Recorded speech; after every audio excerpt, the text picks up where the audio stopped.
Knuckles, everyone's favorite muscular echidna warrior. Sometimes he's portrayed as a strong, noble force to be reckoned with, and other times he's a straight up dumbass. Today, we're gonna look at Knuckles' character in every mainline Sonic game and rank him from worthless to elite. His debut isn't until Sonic 3, so he gone in 1, 2, and CD, but I'm grouping 3 with Sonic and Knuckles this time because it's how the game's intended to be played. This one's tricky because he's peak capable, but for most of the game, he's working for the wrong side. After Angel Island gets attacked, Knuckles encounters Eggman and he convinces him he's the good guy, and that Sonic and Tails are trying to steal the Master Emerald. So throughout the game, he's a pretty big thorn in the ass, but that doesn't mean he's necessarily useless. In fact, he's quite useful to Eggman, but after he realizes he was fighting for the wrong side, he helps Sonic and Tails reach Eggman's ship, but is too exhausted after that to do much else. Because of all of that, he gets manipulated but strong tier, which I made specifically for cases where he's useful, but in the wrong way. In Sonic 3D Blast, he acts the same as Tails. He's hidden in different levels and takes you to special stages to collect the Chaos Emeralds. Barely does anything. Sonic Adventure kicks off similarly to Sonic 3, with Knuckles looking to protect the Master Emerald, Eggman telling him that Sonic's trying to steal it, the two fighting, Eggman getting what he wants, and leaving Sonic and Knuckles pissed off and working together. This time though, they join the same side much earlier in the game. Still though, it's almost the exact same setup and Knuckles falls for it twice. I mean, fool me once, but this time it just makes him look stupid. But even when he does team up with Sonic, he doesn't do much. He's mostly on a side quest trying to restore the Master Emerald, and lets Sonic do the whole saving the world thing by himself. We'll put him in manipulated but strong, because he's the whole reason Eggman got his hands on 2 of the emeralds, and he doesn't help stop him, but he's competent and does achieve his main goal of restoring the emerald, so I'll give him some credit.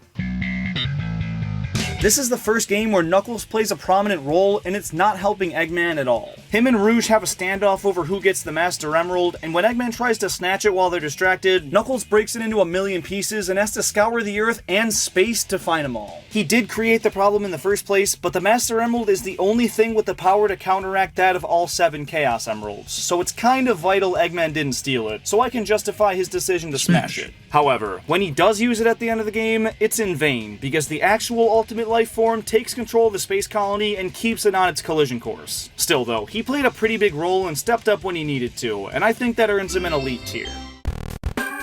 I'm grouping all 3 advanced games together because his role is similar throughout the trilogy, but unlike Tails, who's unlocked pretty early on, Knuckles is more of a mid-game acquisition, and that'll dock him a little. Once unlocked though, you can go back and play any level you want with him, so he's fully capable, but not a full contributor, so I can't put him any higher than sidekick tier. Sonic Heroes makes characters playable in 3s. Sonic's the speedster, Tails can fly, and Knuckles is the brute. So this game has a billion different story routes and endings, and some runs completely omit Knuckles. When he is there though, he doesn't do much. He follows Shadow through a level or 2 and can be controlled by a second player. Not useless, but he barely does anything. Sonic Rush doesn't feature him much, but he is present in a couple cutscenes, where he's portrayed as pretty freaking useless. When he first meets Blaze and she's holding something shiny, he accuses her of stealing the Chaos Emeralds and gets mad, but when Blaze gets fed up with him, she crushes him under a pile of rocks like it's nothing. Then later on, when Sonic and Tails find him and he gets out, he's a pissed off hothead that smashes the pile of rocks and runs off. Honestly, he's borderline worthless, but clearing the rock pile did open a path to progress in the game, so he'll get barely does anything. This countertop marble produces chewable, delicious nugget ice in just 6 minutes. Perfect for chilling your He'll get barely does anything. This game really solidifies that moron reputation they gave Knuckles for the better part of a decade. When we first see him, he tosses this hologram thing to Sonic in the most unnecessarily cool way possible. And when Sonic gives it back, he fumbles it around and drops it. That's a weird detail for them to add. But looking beyond that, he does travel with Sonic and Tails through most of the story and is full-on playable in a section of Flame Core. Now, his gameplay is straight up booty cheeks, but he does help out a good bit, and I'll give him the bronze tier. Maybe I'm being too nice.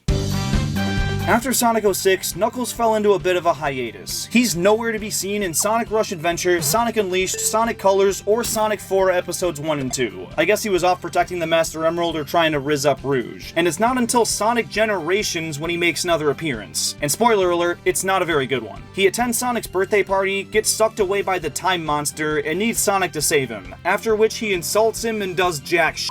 Then at the end of the game, when they resume the celebration, he goes for another dig at Sonic, and Amy's just not having it and full-on Will Smiths his ass. Knuckles is a straight-up bitch in this game. Worthless. Sonic Lost World, once again, makes Knuckles kinda helpless. He throws all these petty insults at Sonic, like, oh, I would've done it quicker, or that's all you can do? Weak. And it's like, I get it, because they were once rivals, but him saying that type of shit in a game where he does nothing just annoys me. He's an incompetent goofball that Amy and these little animals do what they want with, once again making him absolutely worthless. Sonic Boom completely rebranded the Sonic series and gave the characters much more streamlined personalities, but no one was more flanderized than Knuckles. He's modern Patrick Star, an airhead that's really strong, and in the show he has some pretty funny moments, but we're talking about the atrocity that is Sonic Boom Rise of Lyric, where he's actually pretty useful again. He's fully playable alongside Sonic, Tails, and Amy, and he's without question the most broken character in the game, figuratively and literally. When you pause the game during his mid-air special, you can unpause, use it again, and essentially just infinite jump. This completely breaks the game, but gives him shaggy levels of power, so elite! This game brings Knuckles back to his Sonic 3 and Knuckles form, making him fully playable throughout the game and giving him a ton of unique routes that take advantage of his gliding and climbing abilities. But this time around, he's not tricked by Eggman and is helping Sonic throughout the entire game, making this one of the easiest elite tiers of the video. Sonic Forces is a bad game. It is, and while Knuckles isn't playable here, he actually uses his knowledge of combat and battle to form the resistance everyone fights in. He's the brains of their operation, and he leads the charge in the massive battle at the end of the game. So even if you can't play as him, he earns a spot at least up in the Bronze tier. This time around, Knuckles' role is once again about the same as Tails'. He's turned into a digital form and locked up, Sonic has to rescue him, he follows Sonic around for a bit and helps now and again, and after the game's beat, you can play as him. That was only added in the latest and final DLC update last December, and since that's only after the world is saved, it doesn't bring the ranking up much. He gets manipulated but strong, because it's a mid-tier, and I guess he is manipulated by the cyberspace thing, so close enough. And last but certainly not least, we have Sonic Superstars, which makes Sonic, Tails, Amy, and Knuckles fully playable from start to finish. He's a slower character, but his gliding and climbing are super fun to use, and make exploring these areas a cakewalk, giving him one last elite tier. And there you have it. Real quick, if you take your Nintendo Switch on the go a lot and wish it was easier to lug around, you gotta ditch that clunky old dock. It's bulky, flimsy, and really doesn't have a good reason to be. And Accelerate Gaming's portable dock is the solution you've been waiting for. It cuts the unnecessary plastic of Nintendo's and gives you a sleek, durable, and very portable alternative. And it's only $20, so if you want to enhance your Switch setup and support this channel, go grab one now with an additional 15% off using code CLINGER. That promo is almost gone, so use it while you can. And if you disagree with me on any of the rankings in this video, be sure to leave your takes down in the comments. Thank you so much for watching, and check out this video, where I talk about the Knuckles series and see how it's going to affect the Sonic 3 movie later this year.